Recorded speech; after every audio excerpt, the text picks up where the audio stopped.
Perfect. So, good evening. I am John Morris, Chair of the Select Board, and I am facilitating this planning board meeting. Marcia will be the acting chair tonight. We have to determine whether or not we have a quorum. So Marcia, that's your first task. Thank you. The meeting's called to order at 6 PM. And if we're able to elevate Bill, we have a quorum. Correct? We have a quorum. Good. So the meeting can proceed. Great. Yeah, good to see if this person is.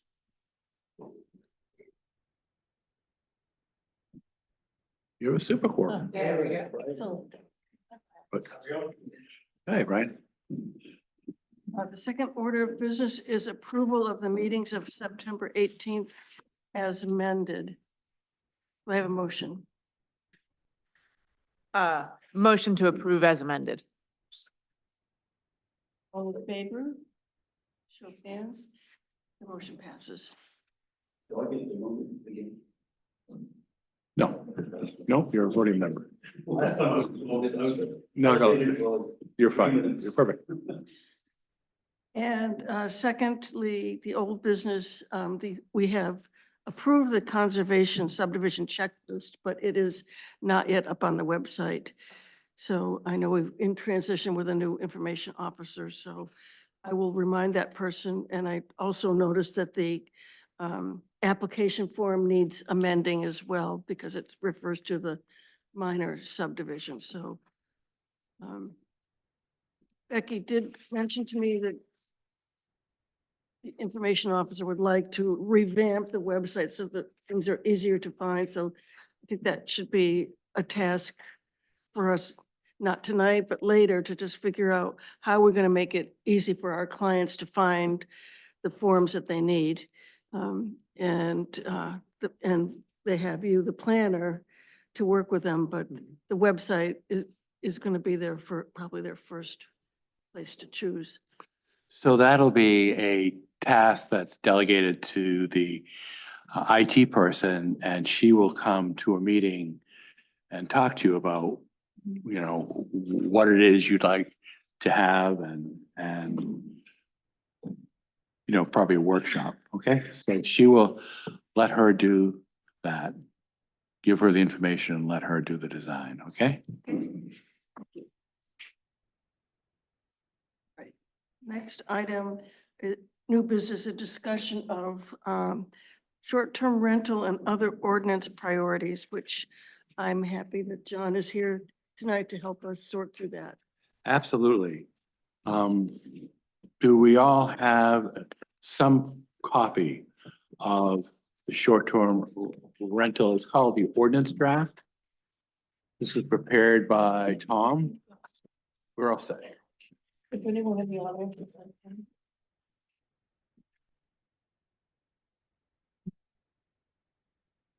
Have a sign up. I'm gonna put a sign up sheet.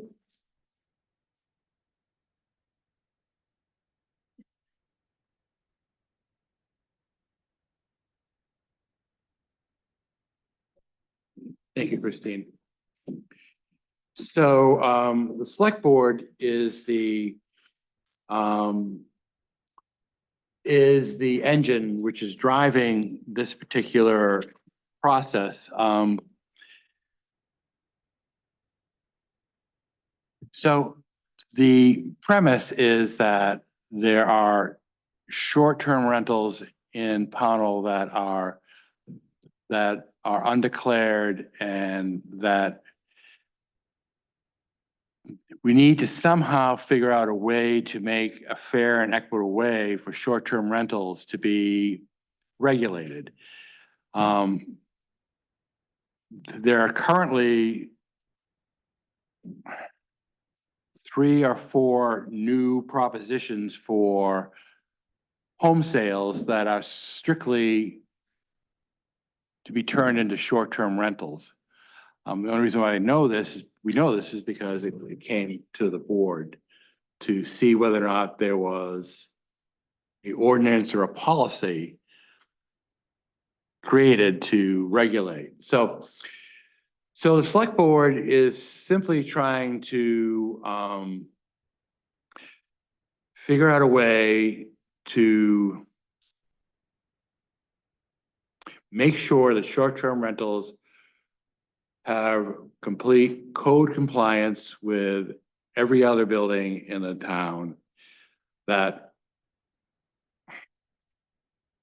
the fire department knows where they are so that life safety issues are not in play. And the question, I think, for the select board is I think we're gonna move forward.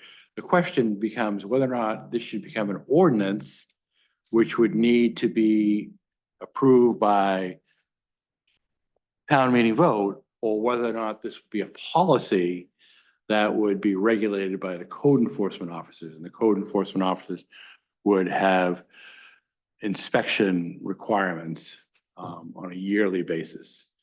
The select board is not looking for any fee to attach. We're just trying to figure out a way to get a handle on this. And through the Maine Municipal Association, there has been a number of treatises that are talking about affordable housing, which is another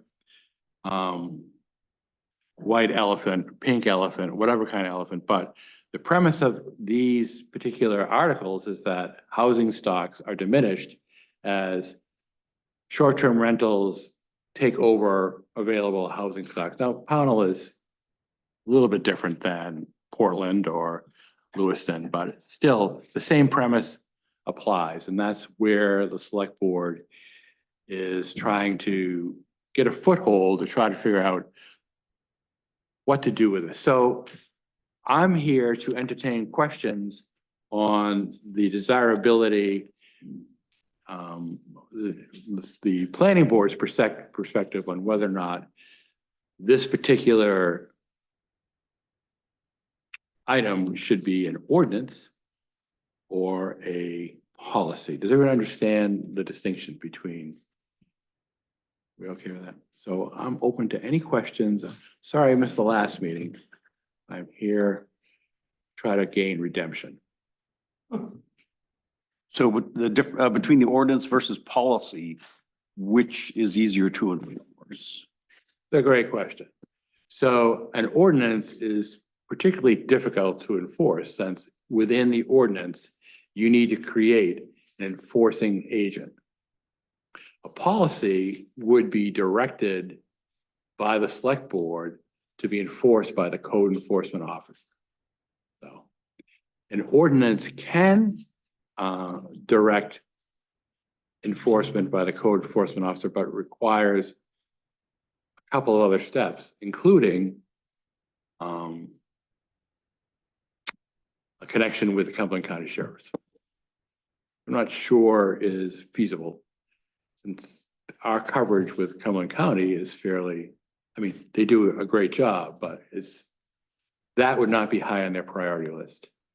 They would love to, take care of us in terms of emergency, but I'm not quite sure that that type of code enforcement would be. For instance, they would love to come if there was well, I don't say love, I should correct myself. I realize we're being recorded. They'd be more prone to come to a wild party at a short-term rental. I'm not sure they'd be equally willing to do a fire inspection at a short-term rental. A policy would allow the code enforcement officer to set a precedent to have the fire chief do a yearly inspection on short-term rentals, just to make sure. And I say yearly, I'm not sure that's necessary, but you know what I mean. Okay. So also by enforcement, I also meant, let's say I rented out one of my bedrooms as a Airbnb. Would it be easier for the town to say yes or no, if it was an ordinance or a policy? Yeah, I don't think the town is trying to, from my perspective. Now, there are two other select board members that, that may have varying opinions. I don't think the town is trying to tell people what to do with their property. I think the town is trying to say that if X, then Y. If you do short-term rental, then the town needs to know for A, code enforcement, and B, life safety. We're not, there's no assumption that the town wants to diminish short-term rentals. Does that answer your question? I think I was fairly vague and I don't know how to. Your property, basically your from a property, legal- your property is your property and the town has no authority other than zoning to regulate what you do on your property. This is not an incursion into your curtilage, it's yours. The town just wants to know what its responsibility is. Okay? If we know that there are two people living in your house, that's great. So if there was a fire, we would know. But if there were a short-term rental in your attic, and there were a fire in your house and we didn't know, then the town would be liable. It's the town's responsibility to know where people are living. Is there a record now of No. homeowners though? I mean, so you wouldn't even know if there's 2 people, 4 people anyway, right? Can you ask that again, Brian, so I can? Well, so you're saying, I mean, I guess that assumption says that you would know that it's a family of 2 in the house and there could be 2 others in the attic, but is there a record now? I mean, that where we know that there's X number of people per household? We do not have an accurate record of the population of the town of Pownell. I think what legal would say would be, we would have a responsibility to know if there were regular, I'm gonna use the word, the non-legal word, guests at a house in order to be able to Well, is there protect precedent for that? I mean, that was gonna be my next question. Is there anything at the state level that is trying to govern or address this or almost waive liability for the towns? I mean, there's already pretty broad liability waivers for accidents on You're absolutely, property. you're absolutely correct. There are,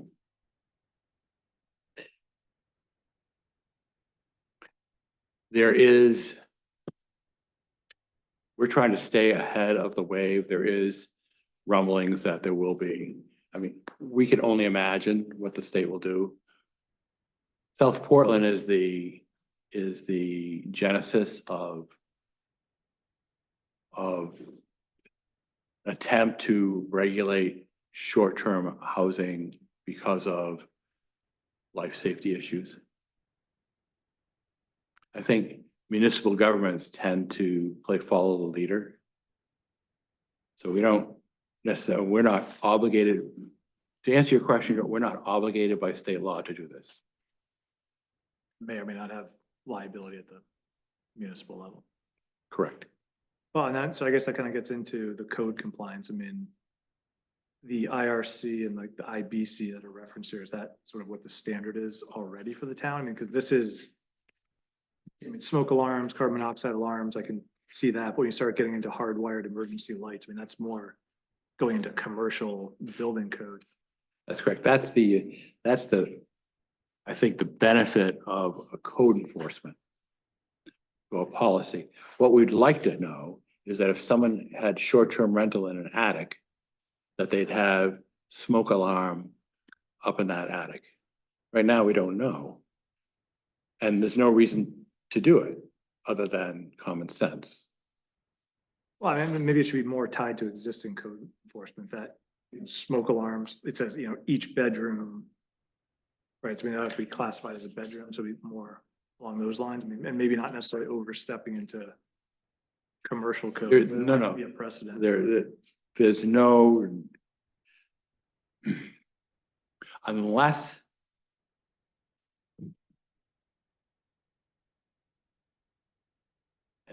there were a short-term rental that was tied to a commercial venture.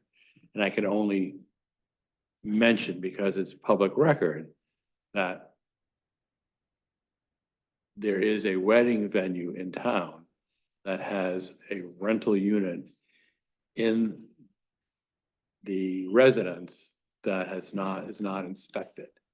it is in the residence, and the residents would, the assumption would be that the resident was up to code. But is there a compelling interest of the town to make sure that the rental in the residence is up to code? Yeah. Well, I mean, when it's saying must comply with the building code safety requirements, I mean, I guess, emergency lighting, I'm just wondering whether that's really Yeah. code compliant for residential property. I don't know that it actually is. I mean, Yeah, and I think that would be a discussion for the refinement of, this is just a draft for the ordinance of the policy to say, so what does the town really need to indemnify itself? What do we really, what's in the best interest of the town to make sure that everybody who is in the town is safe?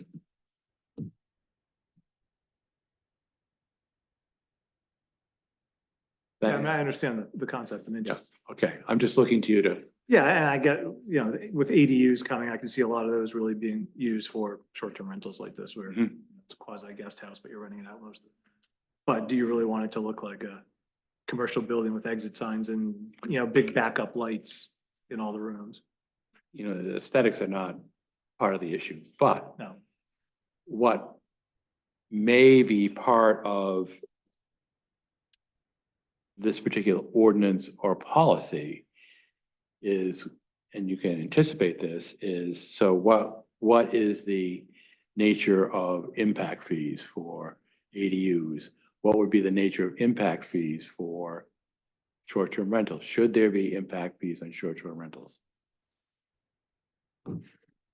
We're not sure about that. We're gonna try to take the lead of other communities, but, ADUs that become short-term rentals require, some town services, and is in the nature of the impact fee ordinance to recoup some of those services through the impact fee. And that impact fee would go to help pay for enforcement. That's what other communities are doing.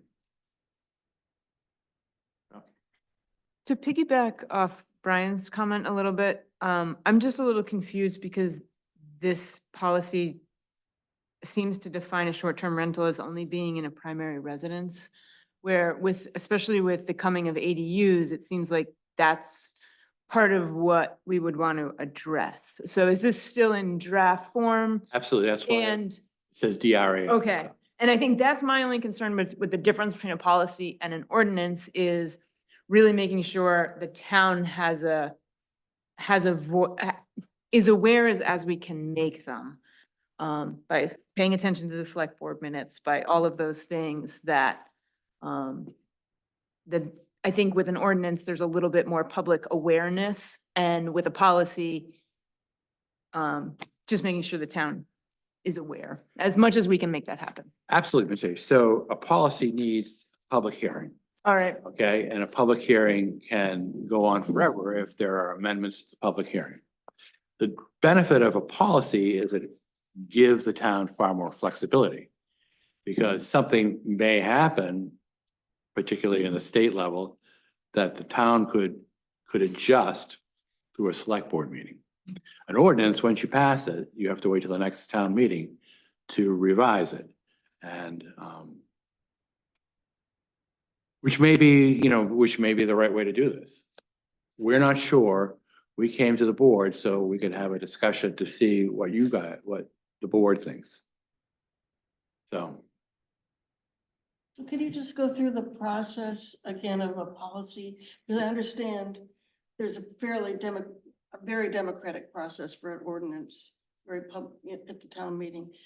How does a policy become enacted? Does it start with the planning board or does it start with the select? board? perfect. The policies, thank you, that's a great question. The policies start with the select board. And in this case, it'll start with the select board and the town planner.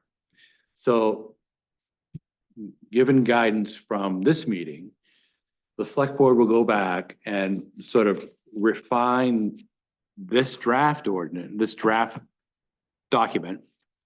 And then when we feel comfortable with it, we'll come back and say, so take a look at this. You'll take a look at this, give us your opinion. Then we'll post a public hearing.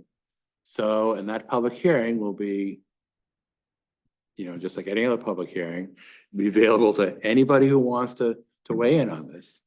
If there are changes to that public hearing, the select board will go back, make those changes, have another public hearing until we get it, you know, get it right. And then the select board will, if it's the policy, will pass the policy. Now, that policy can change at any time. So if a citizens group came and said, look, this isn't working, then the select board, at a select board meeting vote, could change the policy. So is it true that if it's an ordinance, there's a vote by the population that attends the public hearing? Whereas public town meeting, sorry, but a policy, there's not necessarily a vote. You're getting input and then the select board votes. That's correct. An ordinance has to be approved by a town meeting vote. So that is, you know, the 60 people that show up. Okay. A policy has to go through public hearing process, but is approved or rejected by the select board. I think I would favor a hybrid No, I know. where it's voted on by the town, but maybe it's still a policy just for enforcement issue. I fear especially with this issue, and Pownell's not in the midst of this yet, but this seems to be an issue that is just escalating exponentially. And again, this isn't in our backyard yet, but it's a couple of backyards away. So I just worry about the pace of change in this particular topic and how slowly an ordinance sometimes, the process of that. Yeah, I agree with that. Given that there'll probably be a lot of changes, I would think, during the first couple of years even. Would it make sense to start off as a policy and then move to an ordinance if needed? As we learn more about. Yeah, I mean, these are all really good points, and I think the select board is poised to be a little bit more flexible than the planning board. So the select board, and that's not a judgment, that's just saying that, you know, that people call, so I have 15 phone calls a week about various issues, so I'm not quite sure how many phone calls come to the planning board about particular issues. So the select board is, this is once again my perspective, I'm one of three, is more malleable to the changes that are going to happen in this particular field of whatever we're going to call this. It's sort of a change in the way people stay at, you know, people stay at houses. I mean, it's a really interesting movement. I mean, the short-term rental movement is like 20 years old, but in the past 2 years, the short-term rental housing in Maine has increased by 200%. Now, Pownell doesn't have a lot of housing stock, but once again, I need to mention that there are 3 houses that currently are under contract, that are potentially under contract just for short-term rental. And the concern is what, and this is maybe as far-fetched, but since we're under the gun to maintain, let's call it a workforce housing or affordable housing, what would happen if there were a lot of short-term rentals? I mean, it's kind of problematic. And if we don't face the possibility, I think it's our head in the sand. We're in such a perfect position for it to be fairly popular here. LL Bean is kind of the driving force behind, not to besmirch a wonderful corporation, but they have a lot of visitors. They have a lot of corporate visitors. There's a need for lodging. It's nothing like short-term rental to hang out. Well, maybe that's one way to approach it then is, you know, if it's not a residence per se, but strictly used for that, then it falls under, you know, whatever we have in the bed and breakfast or the small hotel, like the 4-bedroom thing. And then some of these, you know, more strict code compliance that are, you know, getting in towards that, the commercial fire safety, maybe we apply there, but if someone's just occasionally part-time doing it, it would be a different treatment. Yeah. And I think, just go back to the policy versus zoning. Your first comment about trying to be kind of not encroaching on property rights, telling people what to do. I'm just kind of rereading the first page here. If it is going to be a policy, I would suggest a much lighter touch initially, since it can be iterated on and changed over time. So this is saying you can only do one per lot, one short-term rental per lot. But if we start having ADUs, might have multiple, you could already have an apartment in your house, you could have 2 to 3 on a property. So I think, that's encroaching a little bit on people's property rights and what they can do. Once again, Brian, this is just a rough draft template from another town. We're just trying to introduce the concept of whether the board feels more comfortable with an edited policy or an ordinance. Just really want to get your sense on how moving forward, because there are going to be other issues along with workforce housing, along with mobile home parks, that we're, as a town, going to have to decide, how are we going to enforce these things? So this is like the planning 101 class right here. Tom, would you have anything to weigh in on this? I didn't mean to cut you off. You're, Yeah, I just think either way it goes, it definitely would need some massaging. you're right. You're right. There's no doubt. Just a couple brief comments. I think Bill touched on something very strategic.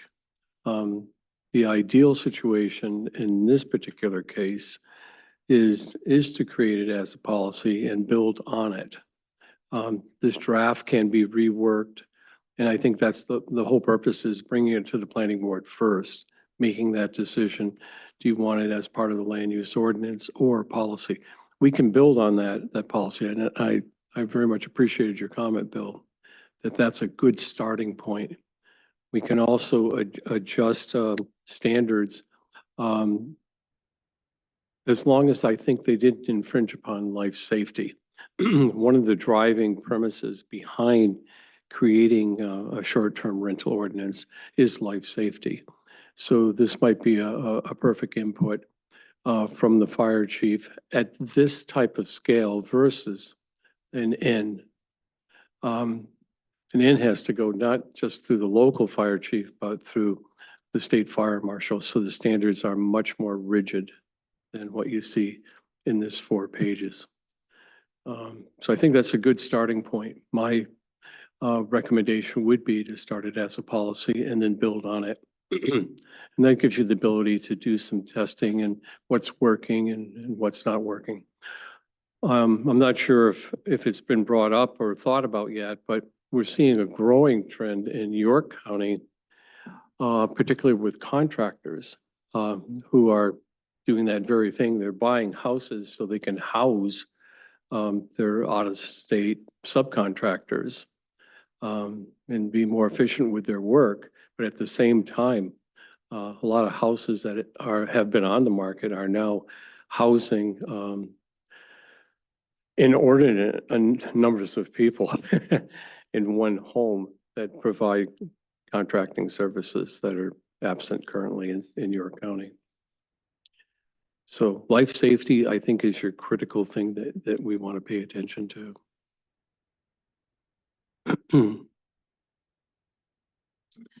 I had one more thing to say, and as most of you know, we have had an Airbnb in our house. So my biggest concern is that in a town meeting, there is a vote.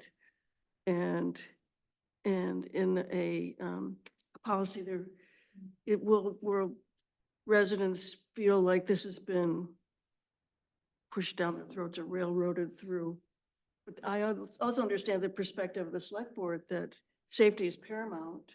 And there is a rationale for enacting this without perhaps an overall vote, yes or no, by the town. So that's my main comment. So I appreciate that, Marcia, and there's no intent for the select board to become dictatorial. I think the thought would be So if I agree with Tom, that we'd start as a policy, and then if for any reason it became onerous to property owners, that the property owners would then decide, well, let's take a petition out and let's bring it to town vote. And it's always available to change the policy to an ordinance by a town vote. If the government is onerous to the population has the ability to ask for redress by petition. So nothing, nothing, the select board really can do nothing without town approval. So although it feels maybe to you that we're trying to sidestep a town meeting vote, everything is subject to town approval eventually.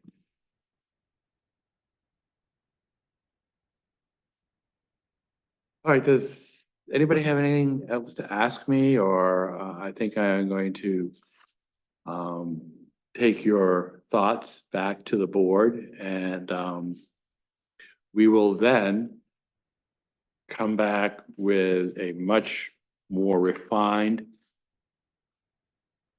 document, and you'll have a chance to really vet the document and not the concept of the city ordinance. And then off we go. Is that okay? Sounds good. Any coup de grace on this?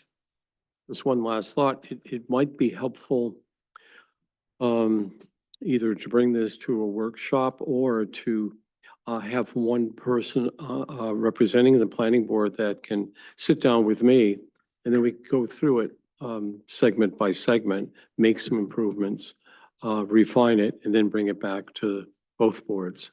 But I find that's handy sometimes to have an appointee of the board that can work with me. And Well, let's bring it back to the select board and we'll go from there, okay? absolutely. So thanks for this discussion. I think it's going to be the way of the future to try to collaborate and just see how the planning board wants to, because inevitably it's going to be in your laps, these issues. People are going to come with concepts, and you should have your fingerprints in the policies that you need to enforce, or the ordinances that you need to enforce. Okay, back to you, Marcia. Well, Marcia? Further the discussion of short-term rental, and we're interested in knowing what select board is thinking about the other ordinance revision. Perfect. So with Tom's help, we need to kind of immediately discuss mobile home parks, since we inadvertently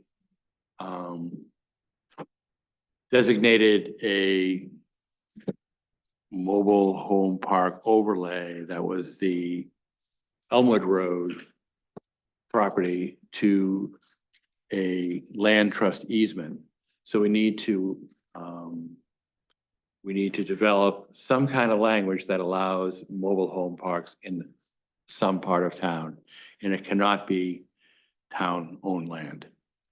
So that'll be one that Tom and the select board work on.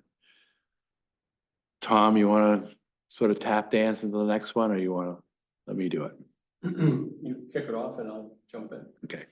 Can we So just- Before we go on, I mean, is that, there's a mandate or something? there is a state law that requires zoning to allow mobile home parks in every municipality in the state of Maine. We no longer have, or I thought we had. two. We had two. One is now under covenant with, there's another one that's on town-owned land. That's the issue. It has to be. Yeah, that doesn't pass the straight face test because we have a town meeting vote that does not historically allow transfer of town-owned property to be sold to a private owner. So that would kind of eliminate, unless the town wanted to develop a mobile home park on its own. I don't think we're ready or capable to become.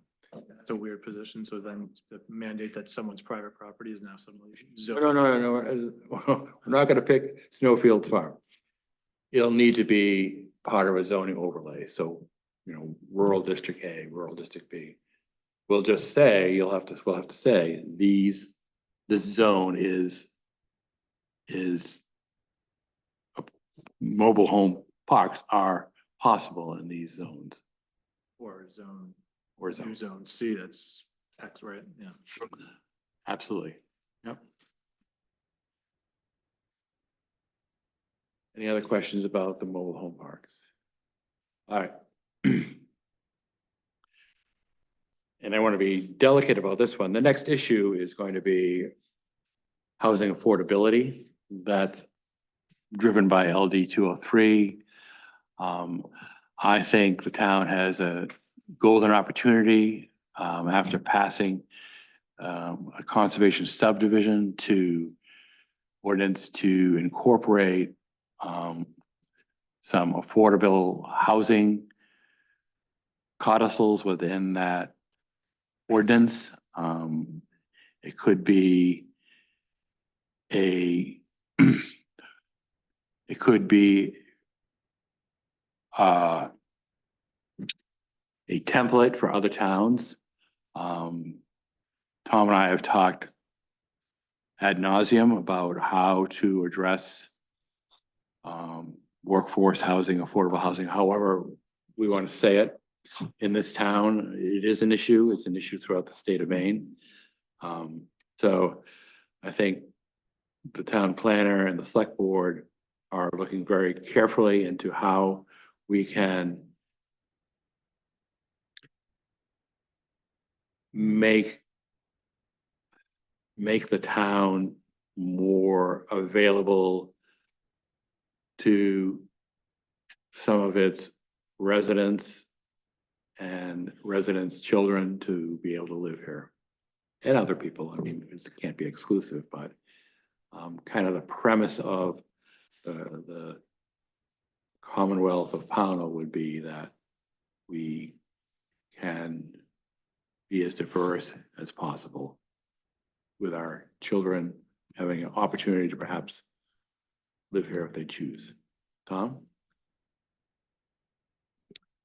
Additionally, the recent state mandates regarding manufactured housing allowed on all single-family lots in all residential zones is state law, now state law.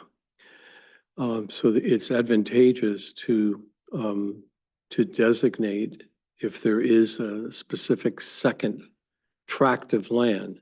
So the challenge is on now to try to find one that is not town-owned with a willing landowner, in an area that is physically suitable for that type of site planning and that type of density. So I'm in the midst of exploring that possibility so we can fulfill that mandate. The mandate of 2003 dealing with workforce housing and affordability is achievable, and I hope to have some language worked out that will dovetail into the conservation subdivision ordinance, because it's the most likely portion in the zoning ordinance to dovetail because of the scale and tract of the size of the tracts of land in a conservation subdivision might more readily allow for that type of mixture of housing.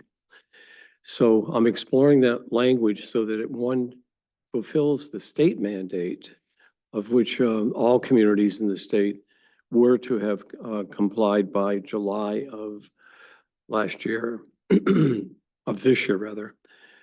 So we're a little bit behind the eight ball on that, but I think we can fulfill it. And I'll have something within a couple weeks in advance of your next planning board meeting to show you that language. The language will be designed in such a way so that it meets state and federal requirements. And so that'll be the construct of it. So when you see it, it'll have direct linkages the affordability clauses as the ones that have been dictated by HUD. What are those, just at a high level? I mean, so we're mandated to have X percentage of our housing stock be affordable, or? No, it's more X% of affordable housing stock meet income guidelines. Thus making, Restricted. yes. But let me prepare the language for you, get it out within the next 2 weeks, so it gives you a couple weeks to study it before the November meeting. I think, I don't know if we ever made it in there, but I know we were talking about a density bonus at one point with the conservation. So I think it actually was there, then we ultimately decided to pull it. And I don't know what I think we got really. Try to keep it simple, yeah, with the iterate it. Yeah, it's hard to figure it out, but it was definitely part of our discussions all along, yeah. So this is going, Oh, sorry. so this is going to be the Rosetta Stone. This will be able to address that density bonus. That's what Tom and I noticed when you were doing it. So hopefully we'll be able to cipher this one. Because it was a really good idea. Just, I think it got end line fatigue at the end there. It just was. So anyway. And in addition, to answer your question, I think we're sort of up against some language to talk about solar farms, electrical storage facilities. So there'll be some kind of industrial energy language that may or may not be this year or next year, but it's something we're working on. That's something we're gonna have to get our earth science books out, or physics books out, to figure that out. But there have already been a couple of inquiries about fairly large electrical storage facilities on the Allen Road near the substation. So nothing has come of it yet, but where there's smoke, there's fire, and it's kind of the big thing with transmission services now. As you know, CMP is currently upgrading 2 transmission lines in North Pownell, and that can only mean one thing, that electric grid reliability will be a topic of conversation for this board. I think that's really, I mean, I hope the board realizes that we're currently in a couple of transitions. The select board has, I think, very successfully been able to hire not 1, but 2 residents of the town to become the code enforcement office, which we're very excited for, kind of a new hybrid model there. But we've also need to address the town administrator position, as Becky has taken another position. So the select board is going to be a little preoccupied by just trying to keep the town running for a while. But so that those ordinance issues are as far as we've gotten right now. Will we be addressing the cannabis ordinance? That particular issue, I think, is on the back burner. We haven't got a petition yet for that. We do have a warrant article, which is not the purview of planning board for liquor sales for next town meeting, but that's just a citizen's petition. I'm not sure where cannabis lies at this time. I think that's it. So with that, I think we've completed the discussion of short-term rental and other ordinance priorities. The next topic is the need for a new member. We are short 1 member already, and I'll be gone for the first 3 months of 2025. I'll be gone. I'll be around, but not here in Pownell. So we want to be sure we have a quorum during those winter months. And I don't know if you have any candidates that you'd like us to harass. I mean, encourage. I think the select board is the select board will have a booth at the election in the office trying to cajole, induce, plead with younger members to participate, and all our other boards are pretty much up to snuff. This is the one board that isn't, and the select board would like to have 4 new members of the planning board. So that's our goal. I'll let you know how we do. There are all sorts of ideas on how to make this seem like a sweet deal. If you have any Cookies. I think this is a great opportunity for anyone who's interested in the town to have a real impact in the town. Probably the most important board, including the select board, that there is. I mean, this is the designer of the town.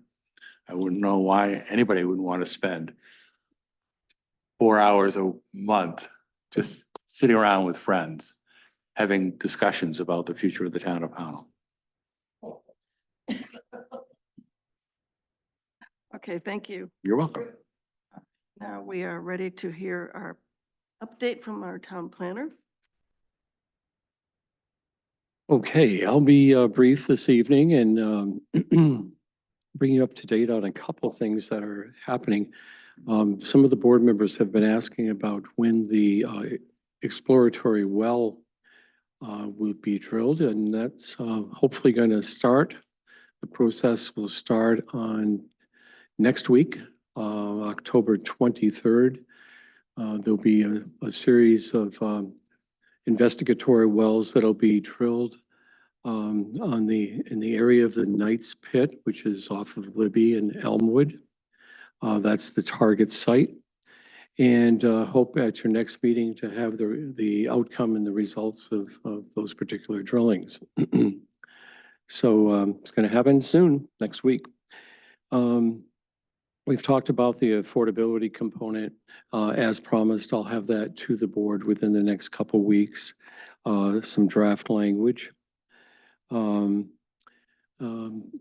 met with the outgoing and the new Economic Development and Sustainability Committee. Very ambitious committee. At some point, perhaps during the winter months, it may be advantageous to have one joint meeting so that you all can collaborate back and forth. I anticipate a very active committee with that Economic Development Committee. They typically meet the first Wednesdays of each month. They'll be having their first meeting either on November 6th or November 13th. And lastly, through the select board's efforts, we have now completed the move today. My office is now located to the front of Town Hall. And so I invite you to come by after I've cleaned up all my piles. I should have it dressed up probably before Thanksgiving. So I'll be right next to where Matt's office is in Public Works. Yeah, it's just great windows, and it's just, yeah, it's very pleasant, very pleasant. So thank you, John, for making that effort and bringing it forward. Thank you, Tom. Now on to communications. The only communication I received through the planning board email, I don't get phone communication because there's no phone number associated with the planning board, was a reminder to please use our microphones. Next item is discussion. I'd like to bring up one item. There was a large tract of land that had papers signed on it on Hallowell Road. So that piece of property is no longer being considered for building. But what comes with that piece of land is a discussion about abandoned roads. And abandoned roads are typically the purview of the select board, but I think there'll be a handoff because there are a number of roads that are abandoned that connect town properties that the planning board might have an interesting position on how to legislate those particular easements. So just letting you know that that piece of property is no longer under consideration for development, but it has brought up a very interesting issue on road abandonment. And when we get a legal handle on it, we're gonna come to the planning board and see if the planning board would like to collaborate with the select board on a way to address the 15 abandoned roads in the town. Obviously, there's more behind that, but I mean, does that mean, so even though it's abandoned, the town still effectively has a right of way over it? Correct. An abandoned road, which has a complicated definition, allows a town to not maintain it, but accords the town a right-of-way easement on that land. So that could be, I mean, greenways, connectors, things like that. Right. I'd be interested to see a map of that. I didn't realize there were 15 abandoned roads. So, Yeah, it ties into the conservation, subdivision, the town lot, all of that. exactly, there's so many things that until you get presented, you don't realize that this is a resource. It's an incredible resource that I knew they existed because I have an abandoned road on my property, but I never thought about it as a resource for the town. So anyway, just to let you know that will not be a application for a subdivision. Not be, Will not be. no. Can you share what happened? Sorry. Is that the land next to Bradbury? Can you share what happened? Is it someone's gonna conserve it, donate it to Bradbury? They have been at two, and I can't remember their names, and so forgive me if you're listening. But no, they have decided, to keep that land the way it is, but the issue is that they want to memorialize an agreement with the town on that abandoned road since it runs along the side of their property. In doing so, that brings in Bradbury Mountain, which shares frontage on that abandoned road on the other side. So the state law has changed on towns declaring roads abandoned, and if Bradbury Mountain wants to argue the issue, then there'll have to be a series of public hearings to talk about that. So I just trying to be forewarned here that that's going to be something that comes up, because once it gets in people's minds, there are abandoned roads through a lot of people's property that they'll start paying attention to. And so I just wanted to let the board know that is on the horizon. Great. Is there any more discussion? All right, so next month we'll have some language from you. We may have an application. Is that possible? Wants to be an application from Mr. Merrill, and I believe that he may be selling the tract rather than subdividing it. We'll find out. We'll know more next month. Is there anything else we should add to the agenda? Not as of yet. Okay. Anything else? We have a motion to adjourn. So moved. Second. All in favor? Thank you. So thank you for the discussion. I really appreciate it. It's really totally helpful. Did you all sign in so I can?